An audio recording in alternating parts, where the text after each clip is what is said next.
amigos? Bienvenidos a Divulgantes, el lugar de encuentro entre las ciencias y las humanidades. Hoy vamos a hablar de la utilidad de lo inútil, un libro de Nunzio Ordine. Nunzio Ordine es profesor de literatura italiana en la Universidad de Calabria. Sus temas de investigación son el Renacimiento y en especial el pensamiento de Giordano Bruno. Ha sido invitado y galardonado por diversas universidades alrededor del mundo y su obra, La utilidad de lo inútil, ha sido publicada en múltiples idiomas en más de 32 países. La utilidad de lo inútil es un manifiesto de acuerdo a su propio autor que lucha y denuncia la lógica del beneficio que impacta negativamente en las escuelas, universidades, centros de investigación, museos, bibliotecas y acorrala las disciplinas humanísticas. La utilidad de lo inútil es precisamente la valoración del conocimiento y el saber humanístico y literario. La utilidad de lo inútil es una aparente paradoja, pero lo inútil, el conocimiento humanístico, se revela útil porque es el conocimiento y saber que permite comprender el mundo frente al conocimiento de las ganancias y el beneficio. El libro comienza explicando la aparente contradicción del título, la utilidad de lo inútil. El libro está dividido en 3 partes. La primera parte se llama La útil inutilidad de la literatura. Es un compendio de anécdotas y escritos de pensadores, filósofos y escritores que hablan de lo útil y lo inútil de los saberes humanísticos. La segunda parte está dedicada a la crítica de la actual universidad y la serie de patologías y malas prácticas que la idea de lo útil provoca en los estudiantes y en los profesores. En la introducción nos dice que la cultura no puede estar subordinada al éxito económico. Cuidar el saber humanístico es cuidar la herencia cultural del hombre, lo que es patrimonio humano. Muestra precisamente la crisis del pensamiento moderno. Las cosas que no comparten beneficio, dice Ordine, se consideran un lujo superfluo. Todo el libro se dedica a explicar la importancia vital de los conocimientos, saberes y valores que no pueden pesarse y medirse, por lo que el saber mismo, dice Ordine, es una fuerza que se opone al delirio de la hegemonía del dinero y el lucro o el beneficio. Queda claro que el conocimiento no debería ser una mercancía. La utilidad de lo inútil, del arte, la filosofía, la historia, sirve para ser, para vivir con sentido y dar profundidad a la experiencia humana. Otro aspecto interesante que señala el autor en el libro es la contradicción aparente entre el valor del conocimiento inútil, cosas aparentemente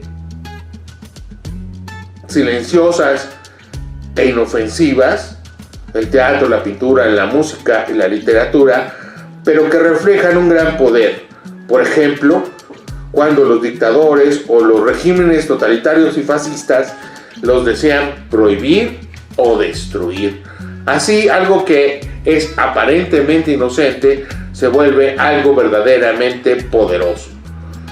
Y dice, si lo bello y lo sublime desaparece, el hombre se empobrece. También cita a Pseudologino, quien escribió en su tratado sobre lo sublime: ese afán insaciable de lucro que a todos nos infecta es lo que nos esclaviza. La avaricia es ciertamente un mal que envilece. En la primera parte del libro abre con el planteamiento de la importancia de ser sobre el tener, que desgraciadamente en el mundo moderno es la regla. En la sociedad de lucro, la acumulación y el beneficio, es normal que el saber sin beneficio sea considerado un saber inútil. El autor, citando a Baudelaire, dice: y tú mismo, oh burgués, serás incapaz de contestar cualquier cosa, pero no te pesará en lo más mínimo. Así sucede hoy con la formación técnica, sobre todo la universitaria. Nos cuenta también de John Locke, el mismo que escribió el Tratado sobre el Entendimiento Humano o el primero y segundo tratado sobre el gobierno civil. Se dedicó a pensar la educación, donde dice que la vida entre musas está hecha de privaciones y no favorece de modo alguno el aumento de los patrimonios personales, y que los padres deberían sofocar y reprimir la disposición poética todo lo posible. Como buen ejemplo de la modernidad, el ideal de Locke era la de formar un hombre privilegiado en los saberes técnicos y científicos basados en el pragmatismo y la utilidad. La ilustración, en este caso, no ilumina nada. También hay universidades guiadas por los planes y proyectos modernizadores eficientes, tal como Dickens en tiempos difíciles describe la educación de la escuela fábrica de Cocktown. Se debe suprimir la enseñanza abierta a la imaginación, los sentimientos y los afectos. Uno de sus personajes dice estas palabras: solo hechos, nada de valores. La segunda parte trata sobre cómo la lógica del beneficio deteriora la calidad de la educación, en especial la educación superior, y cómo los cambios y transformaciones de políticas públicas generan un sinnúmero de malas prácticas en docentes y alumnos. Los estudiantes son tratados como clientes y o consumidores, y los profesores como burócratas. La calidad de la educación y el tipo de saberes ofrecidos se deterioran cuando la universidad es pensada, administrada y controlada como si fuera una empresa.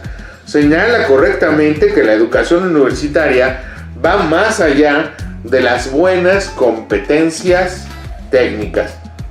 La formación universitaria incluye necesariamente, o debería incluir necesariamente, la crítica del mundo y la formación en valores para la solidaridad, defender la tolerancia, proteger la naturaleza y apoyar la justicia.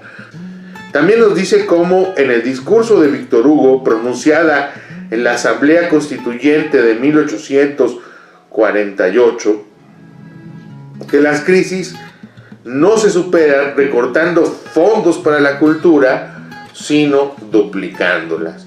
En ese discurso dijo: las reducciones del presupuesto a las ciencias, las letras y las artes son doblemente perversas. Son insignificantes desde el punto de vista financiero y nocivas desde todos los demás puntos de vista. También advierte sobre lo que Tocqueville llama las bellezas fáciles: los libros que se leen con facilidad, lo que no requiere mucho esfuerzo o mucha dedicación, tiempo o disciplina. Los saberes inútiles y desinteresados son una forma de medicina, dice el autor, frente al simulacro, lo vacío e incluso la barbarie. En otro apartado habla del escritor ruso Herzen y lo cita Ardine así: allí donde la vida se configura como una perpetua lucha por la obtención de dinero, el hombre acaba de facto transformado en un bien más del sistema de propiedad. En este capítulo se dedica a criticar la idea del idiota ilustrado. El idiota ilustrado sería ese profesional técnico que conoce mucho de su disciplina, pero nada o casi nada de los otros aspectos importantes del mundo. Así, estará extraviado y perdido en un mundo en el cual él mismo resultará disfuncional, un mundo humano complejo. Es el saber el que le da sentido al conocimiento. Y la tercera parte, llamada Dignitas Hominis, Amor y Verdad, nos habla de que poseer mata. Nos habla sobre que la dignidad y valor humano no puede medirse según el criterio de las riquezas poseídas. El saber inútil, dice el autor, es un antídoto contra el fanatismo y la intolerancia. También señala que es importantísima la pluralidad de lenguas, religiones y culturas de los pueblos y deben ser consideradas como una inmensa riqueza de la humanidad y no como un peligroso obstáculo. Maravillosa también es la idea que expresa el autor en esta parte del texto que dice que hay que aceptar la falibilidad del conocimiento. Confrontarse con la duda, convivir con el error, no significa abrazar el irracionalismo o la arbitrariedad. El saber inútil es desinteresado. El saber inútil o desinteresado, el saber clásico y el saber de las humanidades llevaría al desarrollo de las personas con un conocimiento verdaderamente intemporal, un saber que además sirve para conectar con la historia, con la otredad y con las múltiples vivencias de la experiencia humana. El saber inútil es el más necesario de todos, pues son los conocimientos que construyen las ideas de democracia, libertad, justicia, tolerancia, solidaridad, desinterés y bien común. El libro también cuenta con algunos apartados donde habla que el saber útil es un saber feo. Es claro que no todo lo útil tiene que ser feo. Tampoco es cierto que nada de lo que resulta hermoso es indispensable para la vida y que, como dice Gautier, si suprimiéramos las flores, claro que el mundo sí sufriría materialmente. Él está equivocado. Hay varios aspectos que podemos criticar del libro. Uno de ellos viene citado en el propio libro, la crítica a las humanidades que hace George Steiner, donde dice que la elevada cultura y el decoro ilustrado no ofrecieron ninguna protección contra la barbarie del totalitarismo.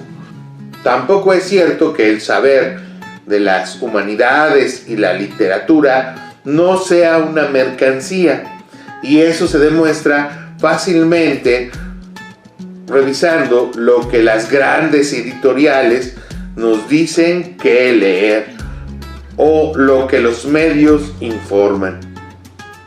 Es muy importante la recuperación del valor de las ciencias sociales y las humanidades, pero esto no debe ir en deterioro de lo propiamente útil, porque también lo útil está implicado, el conocimiento científico, técnico, está implicado en el propio desarrollo del devenir humano. Es decir, la técnica no está en contra de lo humano, es parte de lo propiamente humano. Igual que el desarrollo del conocimiento científico es parte de la creación humana. Y esto nos lleva a pensar en el problema de las dos culturas. Nuncio Ordine nos dice que está en contra del planteamiento de Snow de las dos culturas, y sin embargo el libro sí manifiesta esta ruptura entre las ciencias y las humanidades. El saber inútil, el saber de las ciencias sociales y las humanidades, es tan importante como el saber útil de la ciencia y la tecnología. Lo que tendríamos que controlar de todos los conocimientos y saberes y ponerle límites es la lógica del beneficio. Y bueno, esto fue todo por el video de hoy. No te olvides de suscribirte al canal y darle un like si te gustó el video. Hasta luego, amigos.